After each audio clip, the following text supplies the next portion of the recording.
बिस्मिल्लाहिर्रहमानिर्रहीम। अस्सलाम वालेकुम डियर स्टूडेंट्स, मेरा नाम अरशद महमूद शाह है और मैं आपका कंप्यूटर स्टडीज़ का टीचर हूँ। डियर स्टूडेंट्स, हमने लास्ट लेक्चर में चैप्टर नंबर 6 के शॉर्ट क्वेश्चंस पढ़े थे, क्वेश्चन नंबर 1 से लेकर 30 तक। इस लेक्चर में हम इंशाल्लाह क्वेश्चन नंबर 31 से लेकर लास्ट तक जो 72 हमारा क्वेश्चन नंबर है, हम वहाँ तक इन्हें पढ़ेंगे। सबसे पहला क्वेश्चन है question number 31, what is delete command. यानी डिलीट कमांड सिर्फ और सिर्फ लाइन नंबर्स को डिलीट करने के लिए इस्तेमाल होती है। This command is use to delete program line या line ranges of loaded program. Question number 32 है what is kill command. Kill command जो होती है ये आपकी डिस्क में मौजूद यानी कंप्यूटर की डिस्क में मौजूद किसी भी फाइल को डिलीट करने के लिए इस्तेमाल होती है। This command is use to remove delete a file from the disc.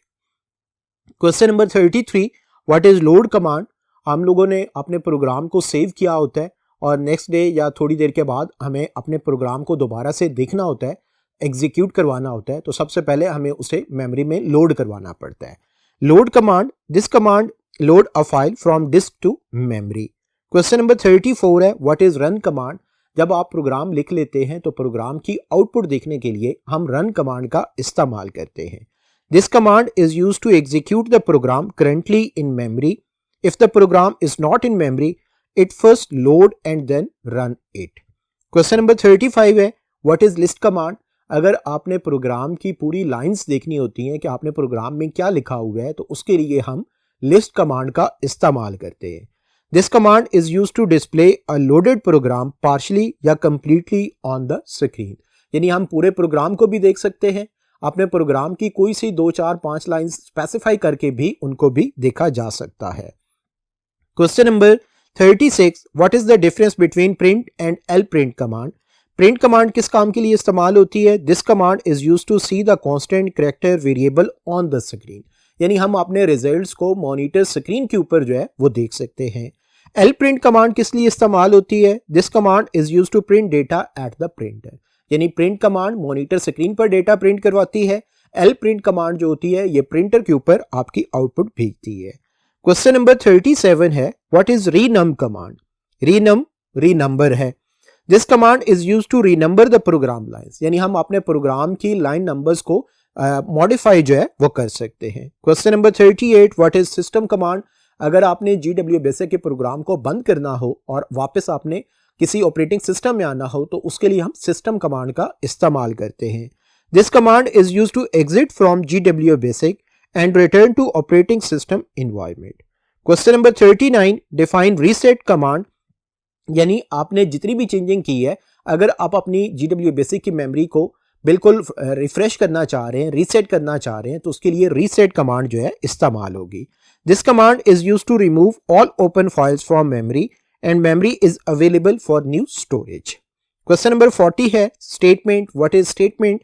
A complete instruction asking the computer to perform a specific task is called a statement।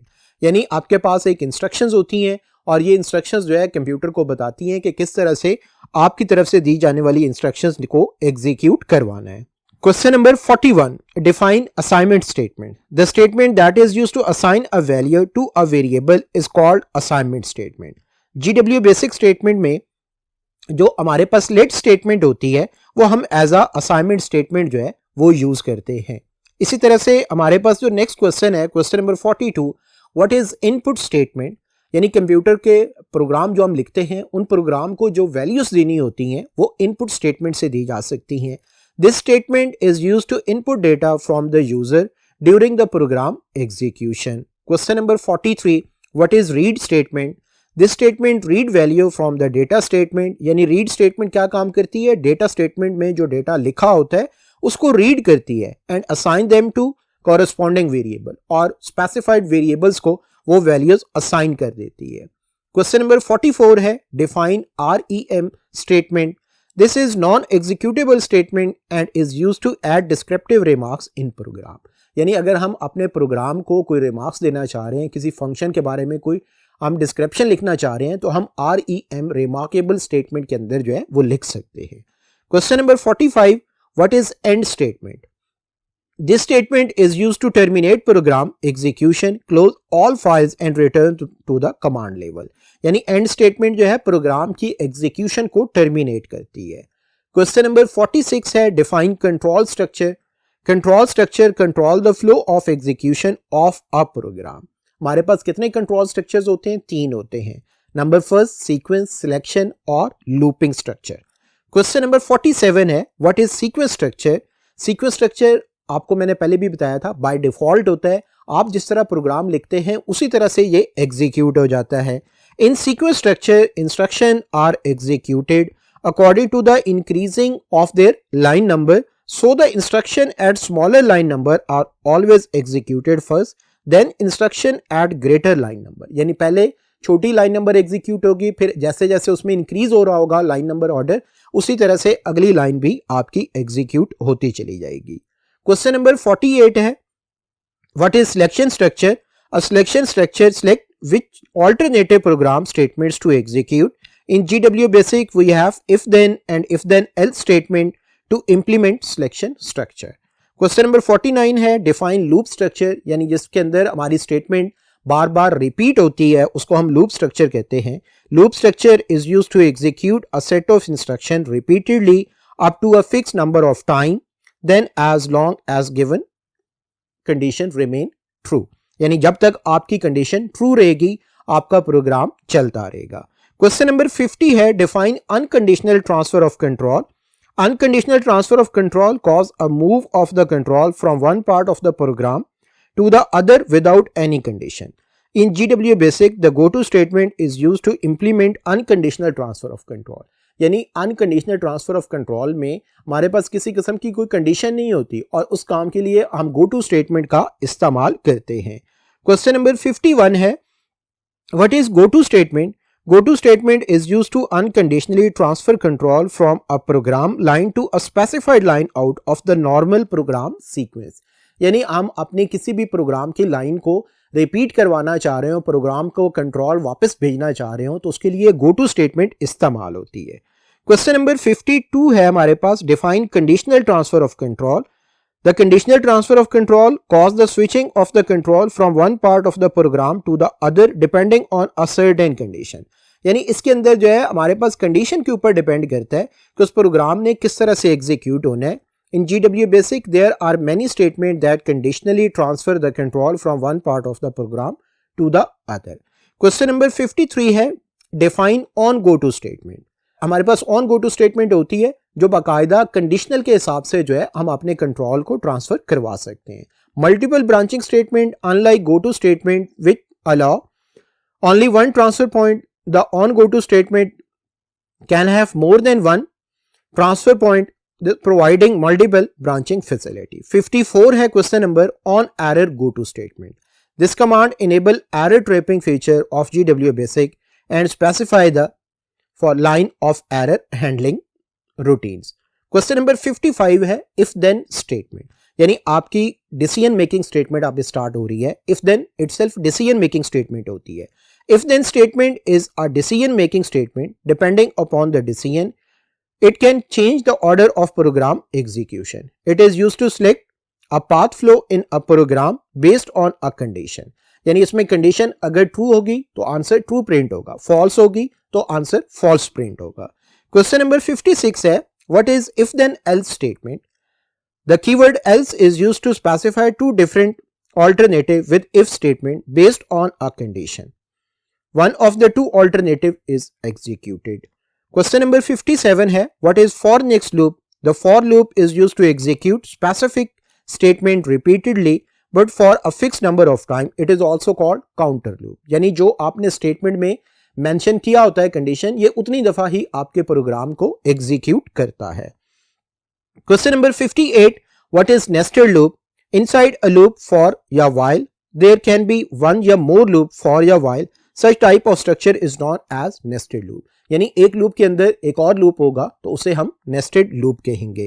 Question number 59 है what is while when loop? The while loop keep repeating an action until an associated condition become false. This is useful where the programmer does not know in advance how many times the loop will be executed. यानी इसको programmer तब इस्तेमाल करता है जब उसे मालूम नहीं होता कि उसकी स्टेटमेंट ने कितनी दफा एग्जीक्यूट होना है। क्वेश्चन नंबर 60 है, व्हाट इज एन अरे के नाम से। अरे कलेक्शन ऑफ वेरिएबल्स होता है that can save data of same type. Each memory location hold a single value which is called an element of an array. इसी तरह से हमारे पास क्वेश्चन नंबर 61 है, डिफाइन इंडेक्स या सबस्क्रिप्ट आपके पास जो है। अरे is given a name and the element of the array are accessed with reference to their position या location. This position number is called index या subscript. Question number 62 है, define array declaration. The process of specifying the array name and its maximum index in GW Basic is called array declaration. When the program is executed, the required array is created in memory and data can be saved in it. इसी तरह से हमारे पास question number 63 है, what is dim statement. Dim statement की मदद से हम अरे को डिक्लेयर करवा सकते हैं। Dim statement is used to declare an array. It consist of keyword dim followed by an array name and its size within parentheses. The maximum number of dimension for any array is 255. Question number 64 है, what are the uses of filling an array? Data जो हमारे पास होता है जिसे हम string और numbers भी कहते हैं, ये एंटर्ड हम करते हैं किस स्टेटमेंट से, लेट, रीड और इनपुट स्टेटमेंट की मदद से। डेटा में be assign to the subscripted variable in an array. Question number 65 है, what are the uses of printing an array. इसके लिए हमारे पास कौन सी स्टेटमेंट जो है वो हम इस्तेमाल करते हैं, प्रिंट और L print statement. The process of displaying data from array element on screen या printer is called printing an array. यानी हम अपने अरे का रिजल्ट मॉनिटर पर देखते हैं या प्रिंटर पर देखते हैं, इसके लिए प्रिंट स्टेटमेंट यूज होती है। This statement is used to print array elements on screen. L print statement इस्तेमाल होती है। This statement is used to print array element using printer. Question number 66 है, what is function. A named piece of code developed to perform a specific task is called function. A function is an independent part of the program. Question number 67 है, what are built in function यानी library function. The function that are provided as a part of GW basic language are called built-in function. These function are also called library function. इसी तरह से 68 है question number, what is ABS function? Absolute function जो है, the purpose of ABS function is to return the absolute value of an expression.